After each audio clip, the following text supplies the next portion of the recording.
Hello মা। হ্যাঁ বল। মা, দা ভাই কোথায় গো? সে কখন থেকে ফোন করছি, ফোনটাই ধরছে না। এখনো কি বাড়ি ফেরেনি নাকি? না না, সে তো কখন চলে এসেছে। আজকাল বেশি রাত করে না।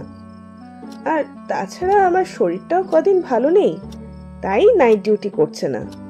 ও, তা তোমাদের ওখানে এখন কটা বাজে গো? এই তো 10:30 বাজবে। তো দাদাকে এবার খেতে দেব। সে কি বদমাসটা আছে কোথায় গো? হ্যাঁ, তোমাকে এত রাত অব্দি জাগিয়ে রেখেছে? আর বলিস না, স্টাডি রুমে বইপত্র নিয়ে বসে আছে সেই সন্ধ্যা থেকে। আমাকে যদিও বলেছিল খেয়ে দিয়ে শুয়ে পড়তে, কিন্তু তুমি ধীরে খোকাটাকে না খাইয়ে একা কি করে খেয়ে শুয়ে পড়বে, তাই না? উফ মা, তুমি না এখনো সেই মানধাতার আমলেই পড়ে রয়েছো।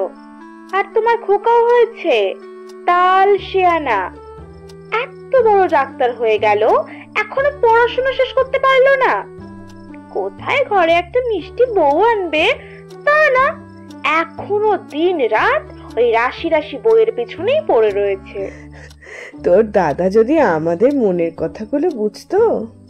বুঝেছি, তোমার একার পক্ষে সম্ভব নয়। দাঁড়াও না, এবার আমি দেশে ফিরেই কান ধরে বদমাসটাকে বিয়ের পিড়িতে বসাবো। সে তোরাই চেষ্টা করে দেখ না। তা ফিরছিস কবে? খুব শিগগিরই ফিরবো। আর অর্ণব যা অ্যাসাইনমেন্ট নিয়ে দেশে এসেছিল, সেটা তো এই মাসে শেষ হয়ে যাবে। ওর অবশ্য স্টেটসে আরো 2-1 বছর থাকার ইচ্ছে ছিল। আমি বাপু সাফ বলে দিয়েছি, সামনের মাসেই ফেরার টিকিট কাটতে হবে। শুধু শুধু ছেলেটার উপরে জোর ফলাস, না হয় আর কিছুদিন কাটিয়ে ফিরতে পারতিস। ও হ্যালো মাদার ইন্ডিয়া, আচ্ছা তুমি আমার মা না শাশুড়ি বলো তো? কোথায় মেয়ে বাড়ি ফিরতে চাইছে, খুশি হবে, তা না জামাইয়ের পক্ষ নিচ্ছ। 1 বছর হতে চললো মা, আমার আর একটুও ভালো লাগছে না এদেশে। তোমাদের সবার জন্য না খুব মন কেমন করছে। কেন রে মা? এই তো দুবেলা করে ফোন করছিস, ভিডিও কলে কথা হচ্ছে। ধুস, এতে কি মন ভরে? তোমাকে জড়িয়ে ধরতে পারছি না, দাদার পেছনে লাগতে পারছি না, আর তোমার হাতের মাছের ঝাল খেতে পারছি না। মেয়েটা আমার এখনো খুকি রয়ে গেল রে। ওরে পাগলি, তোর যে বিয়ে হয়ে গেছে, এখন তো একটু বুঝতে শেখ। আচ্ছা, ছেলে দামড়া খোকা হয়ে রয়েছে তাতে ক্ষতি নেই, মেয়ের বেলাতেই যত নিয়ম, তাই না? আর বিয়ে হয়েছে বলে কি আমার মাথা কিনে নিয়েছো নাকি? হ্যাঁ, আমি মোটেই বদলাবো না, বলে দিলাম। আর অর্ণবকে তো বলেই দিয়েছি, সামনের মাসে যদি ফেরার টিকিট না কাটে, আমি একাই দেশের ফ্লাইটে উঠে পড়বো। হ্যাঁ রে খুকু, কি হয়েছে বলতো তোর? শুধু মন খারাপ নাকি অন্য কিছু? বল তোমার সত্যি করে আমাকে। বাপরে বাপ, আমার মাদার ইন্ডিয়ার কাছে এদেশের এফবিআইও হার মেনে যাবে। সত্যি বাপু, কি অনুমান।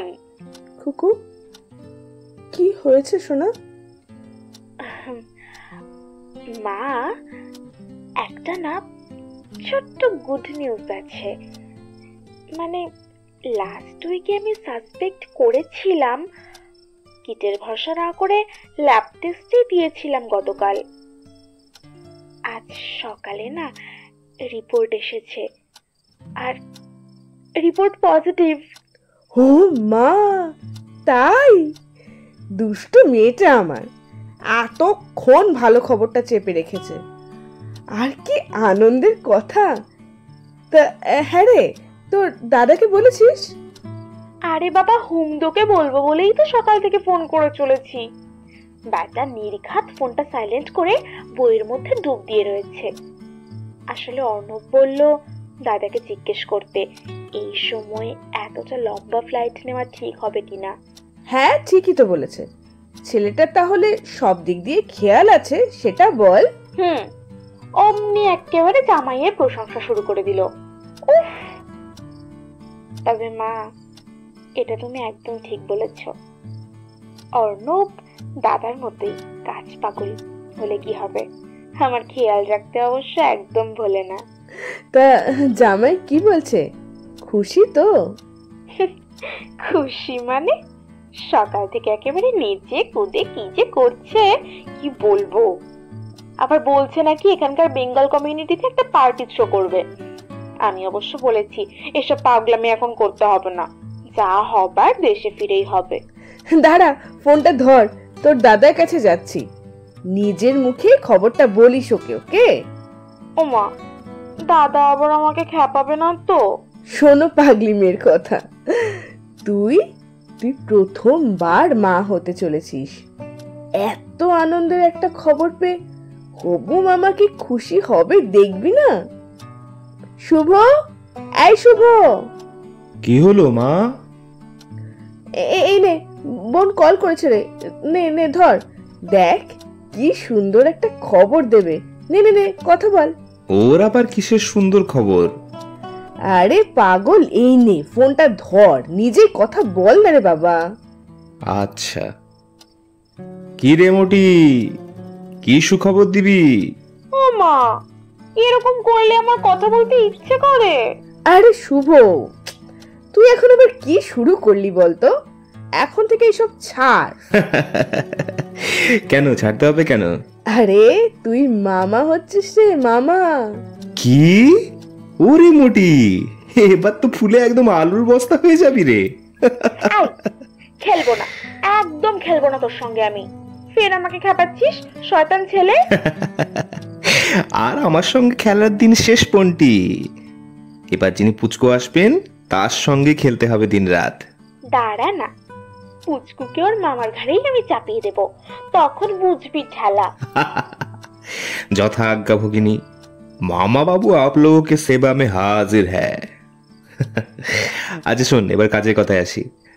অর্ণব কি এখন বাড়িতে আছে? থাকলে ওকে একবার ফোনটা দে, কয়েকটা টেস্ট করাতে হবে তোর। ওকে সব বুঝিয়ে দিচ্ছি, তোর মাথায় এসব ঢুকবে না। যত পারিস ফোনে গালমন্দ করে নে লম্বু, ওখানে গিয়ে সব কিছু শোধ আমি তুলবো। হ্যাঁ, তোর গলায় একটা মিষ্টি বউ ঝুলিয়ে দিলেই দেখবো সব ট্যাপও বন্ধ হয়ে যাবে। দাঁত কালাস না, এবার তোর বিয়ের সময় না বাজাতে পারলে আমার নামও শুভাঙ্গিনী মৈত্র নয়। তথাস্তু, ঈশ্বর তোমার ইচ্ছে দ্রুত পূর্ণ করুন।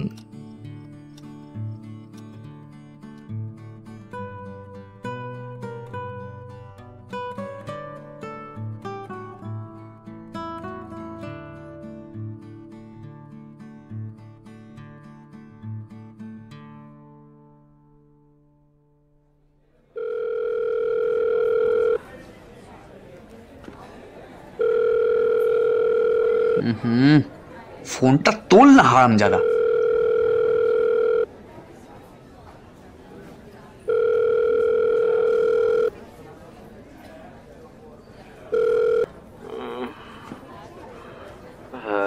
হ্যালো, কাকে চাই?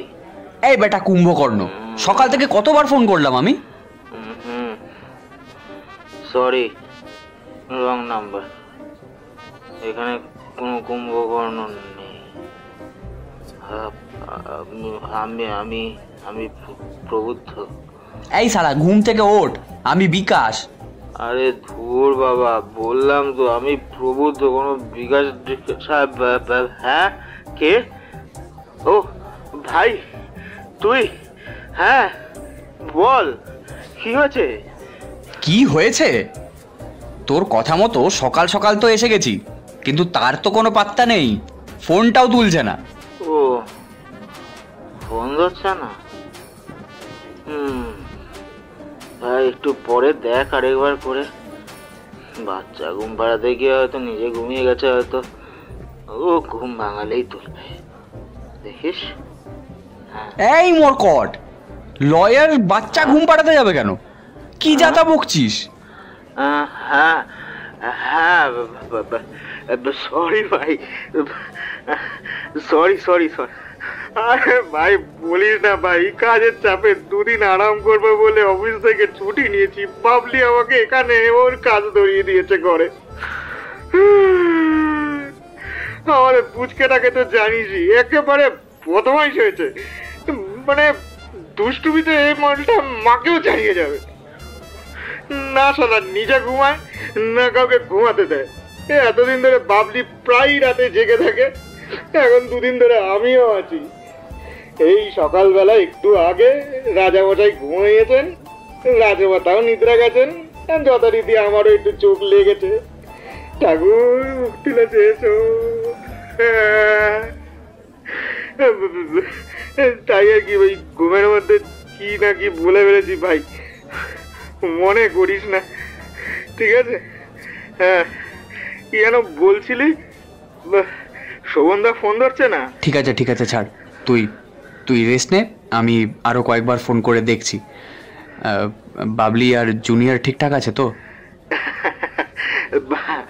আরে হ্যাঁ রে, ঠিকঠাক মানে বহাল তবিয়াতে আছে। এই সারা দিন তো এই পুচকাটাকে নিয়েই বাড়ি মাথায় করে রয়েছে। আর ইনিও বেটা সবাইকে আমাদেরকে বাদর নাচাচ্ছেন। এনিওয়েজ, তোরা একদিন আয় সময় করে, কতদিন আড্ডা দেওয়া হয় না বলতো? হ্যাঁ, তোরা তো সেই কতদিন হয়ে গেল আসিসও না। আয় একদিন, ঠিক আছে?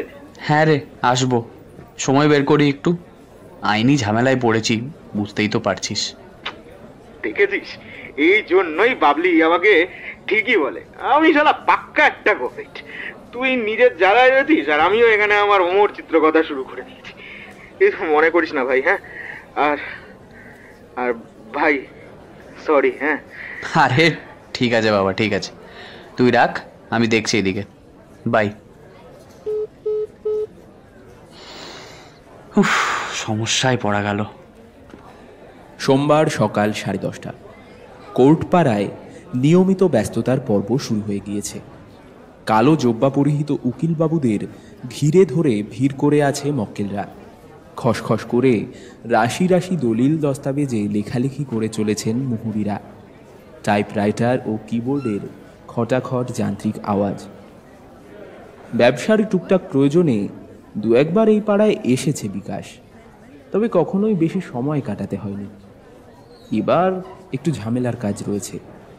একজন উকিল বাবুর সঙ্গে সাক্ষাৎ করতে এসেছে আজ, কিন্তু সমস্যা হলো ভদ্রলোক ফোনই ধরছেন না। হয়তো ইতিমধ্যে এজলাসের ভেতরেই থাকবেন, তাই বিভ্রান্ত মুখে এদিক ওদিক তাকাচ্ছিল বিকাশ। বিকাশ দা, তুমি তুমি এখানে? আরে তুমি, আপনি? কালো ব্লেজার পরিহিতা বছর 25-এর চিপচিপে তরুণী মিষ্টি করে হাসল। ধবধবে সাদা দুটো গজদন্ত এবং গালের টোল বিকাশের নজর এড়ালো না। তুমিটাই ঠিক ছিল, আমাকে আবার কবে থেকে আপনি আজ্ঞে করা শুরু করলে? বিকাশ জবাবে কেবল অপ্রস্তুতের মতো সামান্য হাসল। বর্ণালীকে এখানে উকিলের পোশাকে দেখতে পাবে সেটা একদমই আশা করেনি। এখন অবশ্য স্মরণ হলো, বাদল বলেছিল বটে ওর বোন LLB করছে, তবে সেও বছরখানেক আগের কথা। আজকাল ব্যবসার ঝামেলায় নিজের আত্মীয় পরিজনেরই খোঁজ নেওয়ার সময় নেই। বন্ধুর পরিবারের হাড়ির খবর আর কখন রাখবে? তাহলে এইখানেই প্র্যাকটিস শুরু করলে নাকি? হ্যাঁ, মাসখানেক হলো একটা ভালো গাছতলা বেছে নিয়ে কাকেশ্বর কুচকুচে সেজে মক্কেল ডাকাডাকি শুরু করে দিয়েছি। বর্ণালীর এই ঝকঝকে কথাবার্তায় মনে মনে বেশ চমৎকৃত হচ্ছিল বিকাশ। বহু বছর আগে বাদলের বাড়িতে নিয়মিত আড্ডা চক্র বসত। আবির, বৃষ্টি, প্রবুদ্ধ, বাবলি সবাই আসত নিয়মিত। গরম চা কফির সঙ্গে মাসিমার হাতে ভাজা গরমাগরম পকোড়ার স্বাদ যেন এখনো মুখে লেগে রয়েছে। একটা ম্যাসিভ কার্ডিয়াক অ্যারেস্টের পর মাসিমা হঠাৎ করেই চলে গেলেন, আর চিরতরে ভেঙে গেল সেই আড্ডা চক্র। তারপর তো জীবন জীবিকার তাগিদে বন্ধুবান্ধব সবাই দূরে দূরেই ছিটকে গেল। আজকাল শুধু হোয়াটসঅ্যাপ গ্রুপে মাঝে মধ্যে টুংটাং করে একে অপরকে হাই হ্যালো করা হয়। সেই বাড়ির শিরিঙ্গি চেহারার এক মাথা কোকড়া চুলের স্কুল পড়ুয়া লাজুক মেয়েটার কথা সম্পূর্ণ ভুলে গিয়েছিল বিকাশ। সেই গুটি পোকা এতদিনে যেন খোলস ছেড়ে রামধনুর 7 রঙে নিজেকে সাজিয়ে পরিপূর্ণ প্রজাপতির বর্ণালীতে রূপান্তরিত হয়েছে। তা কোনো কাজে এসেছো নিশ্চয়ই? এ পাড়ায় ভুল করে কেউ আসে না অবশ্য। হ্যাঁ, ও একটু সমস্যায় পড়েই আসলে। লয়ার কাকে অ্যাপয়েন্ট করলে? না, এখনো করিনি, মানে এই সবে এলাম আর কি। একজন রেফারেন্স দিলেন, শোভনদেব চক্রবর্তী, কিন্তু ভদ্রলোক এখনো ফোন ধরছেন না। সিভিল ম্যাটার নিশ্চয়ই? না, ঠিক তা নয়, একটা ফ্রড কেস আর কি। কিছু অ্যান্টি সোশ্যাল ইনভলভমেন্টও আছে এর মধ্যে। বুঝলাম, কিন্তু শোভনদা তো ক্রিমিনাল কেস নেন না আজকাল। ওনার অবশ্য জুনিয়র রয়েছে বেশ কয়েকজন। আচ্ছা, আমি না হয় যোগাযোগ করিয়ে দিচ্ছি। ইয়ে মানে তুমি কি সিভিল না ক্রিমিনাল? আমি এখনো টাটকা ক্রিমিনাল বিকাশদা, এখনো দাগি আসামি হতে পারিনি। বর্ণালীর দুষ্টুমি ভরা মুখটার দিকে তাকিয়ে সত্যিই বেশ অবাক হয়ে যাচ্ছিল বিকাশ। এককালের মুখ চোরা মেয়েটা কি সুন্দর কথাবার্তা বলছে। অবশ্য এই পেশায় বলিয়ে কইয়ে না হলে ভাত জোটানো মুশকিল হয়ে যাবে। কোথাও কি একটু বসা যায়? তাহলে আমার ম্যাটারটা একটু জানাতাম আর কি। না মানে তোমার সাথে যখন দেখা হয়েই গেল। তা বেশ তো, আমার ওখানে বসা যেতে পারে। বিস্তর উকিল মুহুরির সাজানো দপ্তর পেরিয়ে অবশেষে ওরা দুজনে বর্ণালীর ডেস্কে পৌঁছালো। এখানে নিরিবিলিতে কথা বলার উপায় নেই। চারপাশে অসংখ্য মানুষ নিজেদের অভিযোগের ফিরিস্তি বর্ণনা করে চলেছেন। একটা লম্বা করিডোরের একদম শেষ মাথায় অপেক্ষাকৃত ফাঁকা জায়গা পাওয়া গেল। এখানের ডিম টোস্টটা ফাটাফাটি বানায়, না খেলে কিন্তু মিস করবে। বিকাশ কিছু বলে বাধা দেওয়ার আগেই চা টোস্টের অর্ডার দিয়ে দিল বর্ণালী। সকালে তাড়াহুড়োয় নাকে মুখে দুটো গুঁজে বেরিয়ে আসি বুঝলে, আর দাদাও সেদ্ধ ভাত খেয়ে কলেজে বেরিয়ে যায়। মা চলে যাওয়ার পর থেকে আমাদের বাড়ির রুটিনটাই চিরতলে পাল্টে গিয়েছে। বর্ণালীর গলায় সামান্য বিষণ্ণতা টের পেল বিকাশ। সত্যি মাসিমা বড্ড তাড়াতাড়ি চলে গেলেন। ওনার হাতের রান্নার স্বাদ আজও ভুলতে পারিনি। আমি কিন্তু রান্নার রটাও রপ্ত করতে পারিনি। দাদা প্রায় বলে যে বিয়ের পর শ্বশুর বাড়িতে গিয়ে এই নিয়ে কিন্তু খোঁটা দেবে, তবে আমিও বলে দিয়েছি আমাকে জ্বালালে সোজা 498-এ নন বেলেবল অফেন্স দিয়ে বাড়ি শুদ্ধ গারদে ভরে দেব। হ্যাঁ, সেই উকিল বউকে নিয়ে বেশ চাপ থাকারই কথা। ছাড়ো তো, এখন আমার বিয়ে টিয়ে নিয়ে মাথা ঘামাতে হবে না, আগে দাদার পর্বটা মিটুক। ও হ্যাঁ, ভালো কথা, আবির আর বৃষ্টিদির ম্যাটারটা কি হলো? কি সব ঝামেলা নিয়ে শুনছিলাম না? নাও এভরিথিং ইজ সর্টেড। সব ঠিক থাকলে 1-1.5 মাসের মধ্যে বিয়ের নিমন্ত্রণ পাবে। How sweet! ওদের জুটিটা আমার শুরু থেকেই ভালো লাগতো। তখন তো তুমি অবশ্য ছোট ছিলে অনেক। ছোট তো কি, বোঝার বয়স হয়নি বুঝি? আর তুমি যে আমার পেছনে কত লাগতে সেটা আজও ভালো মনে আছে। বাপ রে, সেই রাগ আজও পুষে রেখেছো নাকি? তাহলে তো আমাকেও হাজতে পুড়ে দিতে পারো দেখছি। হাসি মজার সঙ্গে সঙ্গে কাজের কথাও চলতে লাগলো। বিকাশ দ্রুত মনস্থির করে নিল যাবতীয় কাজের ভার এবার বর্ণালীকেই দিয়ে দেবে। মেয়েটা এই পেশায় নতুন হতে পারে, তবে ওদের সম্পর্ক বহু পুরনো। দায়িত্ব নেওয়ার মতো নির্ভরশীল মানুষেরই প্রয়োজন ছিল বিকাশের। আরেকবার ভালো করে ভেবে দেখো বিকাশদা, আমাকে নিচ্ছ বটে, কিন্তু কেসে যদি ভরাডুবি হয় তাহলে কিন্তু বদনাম নিতে পারবো না। বিকাশ এবার শব্দ করে হাসলো। খানিক আগের বিভ্রান্তি কেটে ওর 2 চোখে এখন আশার দীপ্তি ঝিলিক দিচ্ছে। কেসে হারজিত তো লেগেই থাকবে, কিন্তু তোমার মতো নির্ভরযোগ্য মানুষ এই কোটপাড়ায় তন্ন তন্ন করে খুঁজেও আর দুটো পাবো না। আদালত চত্বরে হাজারটা ব্যস্ততায় দুজনের কথাবার্তা ক্রমশই চাপা পড়ে গেল, কিন্তু এই নব্যজুটির আগামী দিনে একই সঙ্গে আরও অনেক পথ চলা বাকি বলেই মনে হচ্ছে।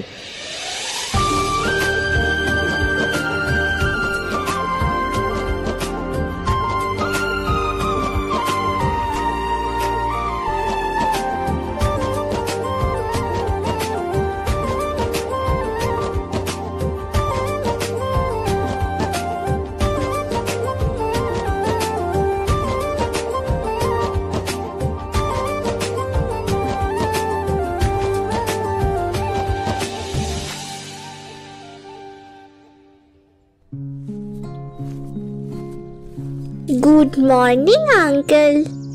হ্যালো, গুড মর্নিং সোনা। তা এত সকালে তুমি বাগানে একা একা কি করছো? আমি একটা গাছ লাগাচ্ছি আঙ্কেল। এই গাছটা যখন বড় হবে তখন দেখবে কি সুন্দর গোলাপি রঙের ফুল ফুটেছে। আচ্ছা, তাই নাকি?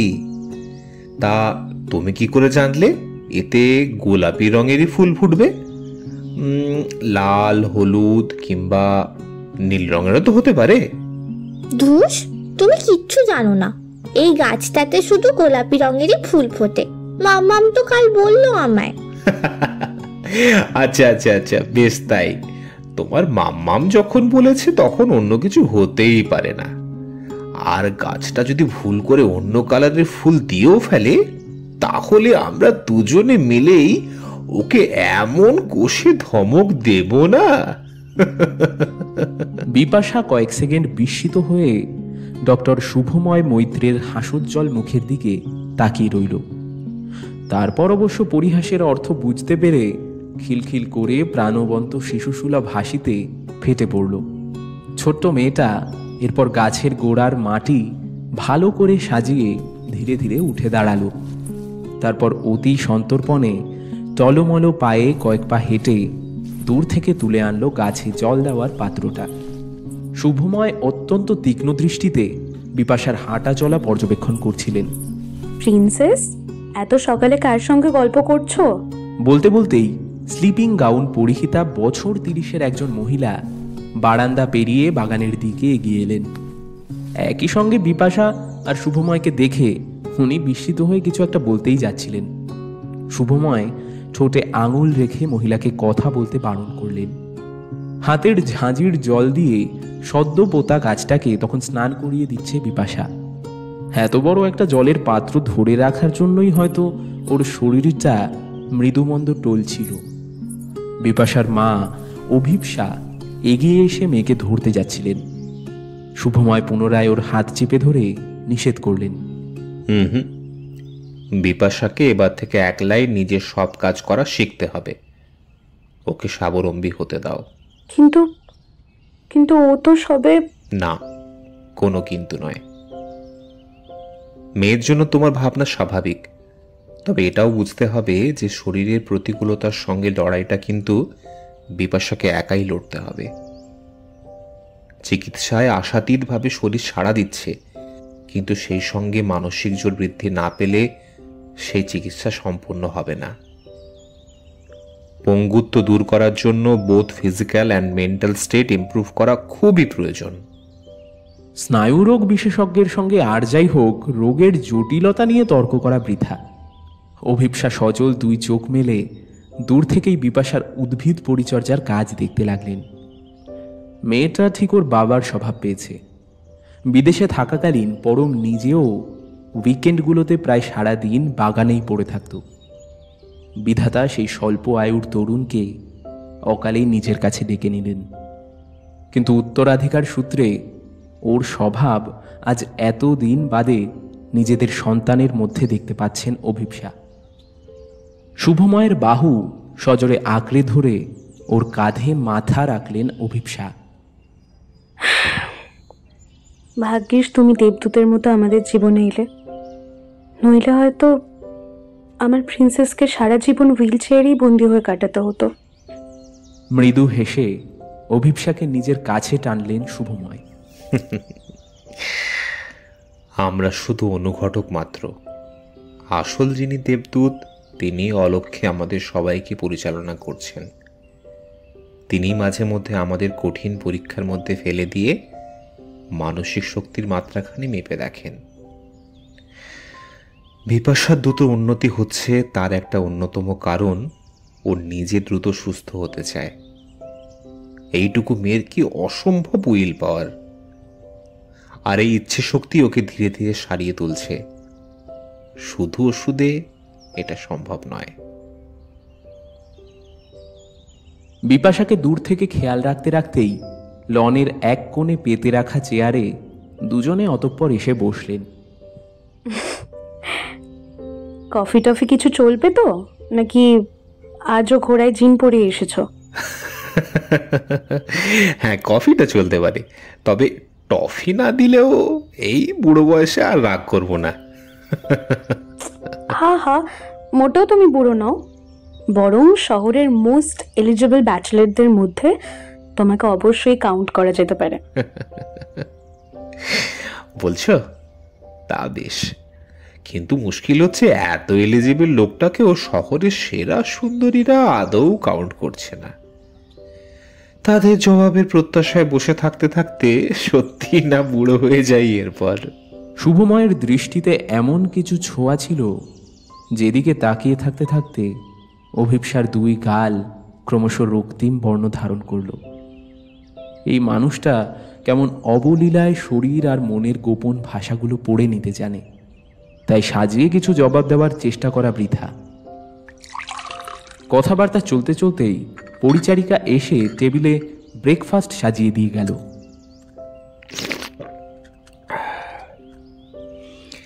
বিপাশার এই থেরাপি প্রোটোকলটা ভাবছি আমার নতুন পেশেন্টের উপরও অ্যাপ্লাই করব। মানে কিরকম ব্যাপার? প্রায় একই রকমেরই post traumatic case. Nerve cell এখনো পুরোপুরি নষ্ট হয়ে যায়নি, তাছাড়া পেশেন্টের বয়স খুব কম, রিকভারি করার চান্সেস তাই খুব হাই। তা কত বয়স তোমার এই পেশেন্টের? 22, নাম বিথিকা সমাদ্দার। একটা বম্ব এক্সপ্লোশনের শিকার বেচারি। শুনলাম মেয়েটি নাকি খুব ভালো নাচ করত, সেটাই ছিল ওর কেরিয়ার ড্রিম। So sad. হ্যাঁ, স্যাড তো বটেই, কিন্তু আমরা ডাক্তাররা জীবনের পজিটিভ সাইডগুলো দেখতে বেশি পছন্দ করি। জানো তো, এই মেয়েটার মধ্যেও না বিপাশার মতো একটা গুণ রয়েছে, অসম্ভব জীবনী শক্তি। কাউন্সেলিং করে বুঝেছি একের পর এক হাতে মেয়েটা অন্তর থেকে খুব বিপর্যস্ত হয়ে পড়লেও এখনো কিন্তু পুরোপুরি হার মানেনি। সবসময় চেষ্টা করছে যতটা সম্ভব অপরের সাহায্য না নেওয়ার। ট্রিটমেন্ট এর মধ্যে শুরু করে দিয়েছি। Let's hope for the best. Abhipsa কিছু একটা বলতে যাচ্ছিলেন, হঠাৎ দেখলেন বিপাশা ওদের দিকেই এগিয়ে আসছে। তোমাকে না একটা সিক্রেট কথা বলবো আঙ্কেল। আচ্ছা, তাই বুঝি? তা বলো এখনই। শুভময় ওকে কোলে তুলে নিলেন। না, এখন নয়, মাম্মাম শুনে ফেলবে। মাম্মাম শুনে ফেলবে বলে এখন বলা যাবে না নাকি? কিন্তু আমাকে তো এখনই ক্লিনিকে বেরোতে হবে শোনা। আচ্ছা, এক কাজ করা যাক, মাম্মাম বরং নিজের কান চাপা দিক, তাহলে তো আর শুনতে পাবে না। এই মাম্মাম, দাও, কানে চাপা দাও। অভিপ্সা হাসতে হাসতে নিজের দুই কান আড়াল করলেন। তবে বিপাশা যে কথাটা বলল তাতে মনে হলো সত্যিই তিনি এই কথাটা শুনতে না পেলেই বোধহয় ভালো হতো। জানো তো আঙ্কেল, সেদিন আমাকে মাম্মাম বলল তোমাকে নাকি একদিন পাপা ডাকতে হবে, কিন্তু তুমি তো আমার ডক্টর আঙ্কেল, তোমাকে কেন পাপা ডাকবো বলো? লজ্জায় রাঙা হয়ে অভিপ্সা অন্যদিকে মুখ ঘোরালেন।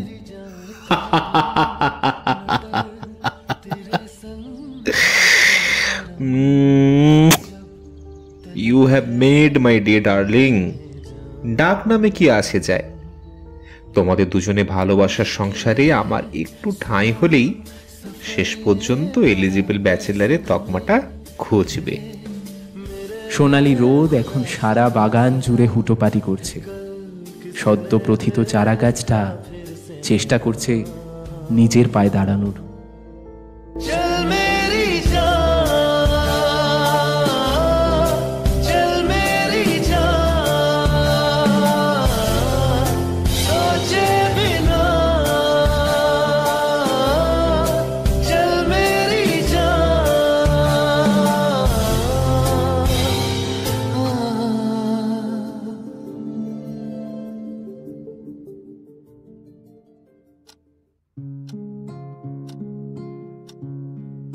And they lived happily ever after. এই আবি, কি বিয়ে করছিস তখন থেকে? আচ্ছা, তারপর আমাদের কি হলো বৃষ্টি? আমাদের আবার কি হবে? উফ, তুই যে কি বলছিস না, ব্যাং আমি মাথা মুন্ডু কিছুই বুঝতে পারছি না। আরে এই সাম্যদাটা না ভারী দুষ্টু। আচ্ছা, আমাদের রিয়েল লাইফ নিয়ে গল্প টল্প লিখেছে, সে না হয় ঠিক আছে, কিন্তু সব কথা এত ডিটেলে জানাবার কি দরকার ছিল কোনো? আর সে যখন লিখলই তখন 7 কাণ্ড রামায়ণ শেষে রাম সীতার মিলন হয়ে গেল, and they lived happily ever after. এটুকু স্পষ্ট করে লিখে দিলেই তো হতো, খামোখা। ও আচ্ছা, এই ব্যাপার। তা তার জন্য সাম্যদার উপর কেন রাগারাগি করছিস? ঠিকই তো বলেছে দাদা, প্রেম পরিণয় সম্পন্ন হয়ে গেলেই কি কেউ চিরকাল সুখী থাকতে পারে? জীবন তো নিরন্তর বহমান, কখনো খরস্রোতা, আবার কখনো মৃদু মন্থন গতিতে এগিয়ে চলে।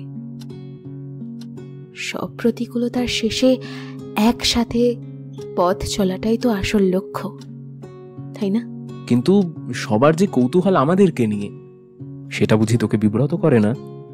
তা একটু করে বই কি, কিন্তু এটাই তো জীবনের ধর্ম।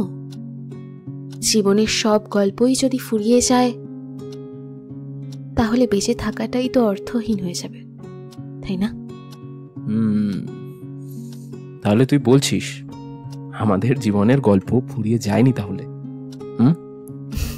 Obviously not. প্রেমে অপ্রেমে সুখ দুঃখের কাহিনী তো চলতেই থাকবে। কিছুটা হয়তো কোনো আগামী দিনের লেখকের কলমে ফুটে উঠবে, আর আর বাকিটা ব্যক্তিগত।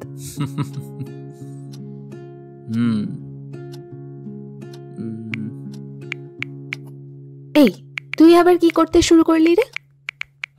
সাম্যদাকে মেসেজ করছি। কি লিখছিস? লিখছি আপাতত যেন আমাদেরকে একান্ত মুহূর্তগুলোতে একেবারেই বিরক্ত না করে। Please don't disturb us at this moment, we are now in. বাকিটা ব্যক্তিগত মোড। উফ, তুই সত্যিই খেপে গিয়েছিস। তা এই যে বিরক্ত বাবু, লেখালেখি হয়ে গেলে আমাদের রুমের বাইরে ডু নট ডিস্টার্ব বোর্ডটাও মনে করে ঝুলিয়ে দিও, ঠিক আছে? জো হুকুম মালিকায় হিন্দুস্তান। হানিমুন কাপলকে যখন তখন বিরক্ত করা এবার থেকে দণ্ডনীয় অপরাধ হিসাবে গণ্য করা হবে। বটে। তা বিরক্ত বাবু, আপনি যে আমাকে এতদিন ধরে বিরক্ত করেছেন, সেই বেলা? ও, শুধু আমি বিরক্ত করেছিলাম? তো করেছি, বাট তার কম্পেনসেশনের জন্য তোকে নিজের তো করে নিয়েছি।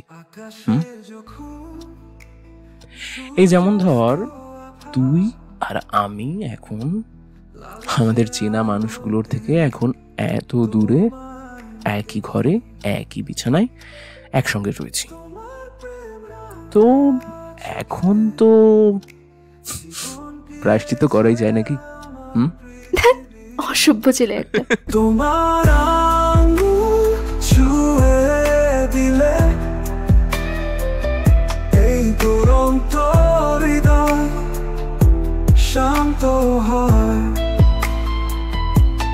তোমার কোলে মাথা রেখে রাত কাটুক হোক সূর্যোদয়।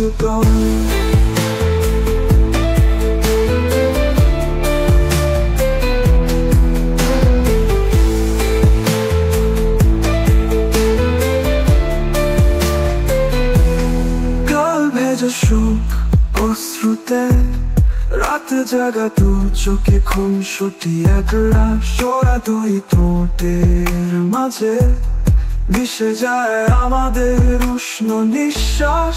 তোমার আঙ্গুল ছুঁয়ে দিলে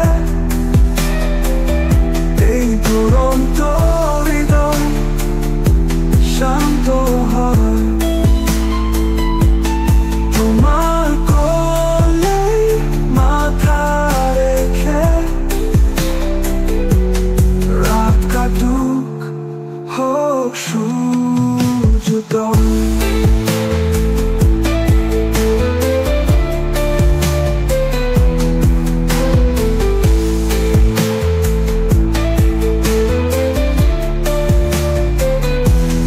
তোমার আঙ্গুল ছুঁয়ে দিলে এই দুরন্ত হৃদয় শান্ত হয়। তোমার কোলে মাথা রেখে রাত কাটুক হোক সূর্যোদয়।